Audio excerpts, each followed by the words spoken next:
बंधुता कौन?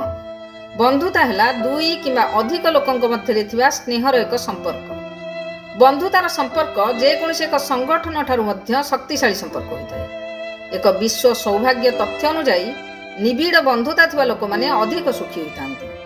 बंधुता मध्य स्नेह, सहानुभूति, संवेदनता, साधुता, निस्वार्थपरता, पारस्परिक बुझामणा, करुणा, परस्पर उपस्थित आनंद अनुभव, विश्वास एवं एक हो जिबार क्षमता, भावना प्रकाश करिबा, मत ग्रहण करिबा एवं जेउठी बिना डर भूल करिबा प्रवृत्ति रही है।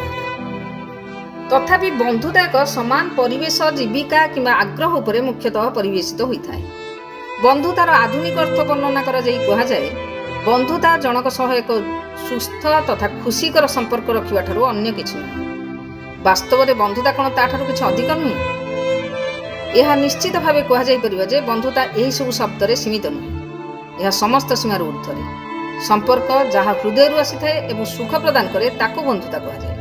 बंधुता पई एहा ठारू बळी अधिक उपयुक्त वर्णना न थाई पारे। जदिओ बंधुतारे सेपरि कोनसी व्यवहारिक सीमा न थाए जहाँ उपरे निर्भर करी लोके बंधुता करिवे, तथापि कहा जाए बंधु करिब तो कृष्ण किंबा कर्णक परि बंधु करंतु।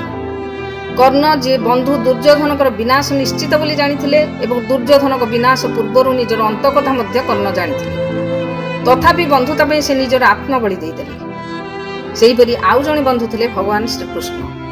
कृष्ण महाभारत युद्ध में अस्त्र धरी नथिले सत, किंतु बंधु अर्जुन को विजय सुनिश्चित करिवार वातावरण प्रस्तुत करथिले।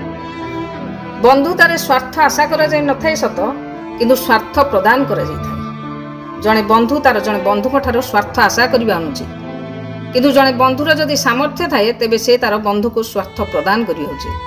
सुदामा बंधु श्रीकृष्ण ठारो स्वार्थ आशा कर नथिले सत, किंतु कृष्ण तांको बंधु सुदामा को स्वार्थ प्रदान करथिले। स्वाध्याय न्यूज ब्यूरो।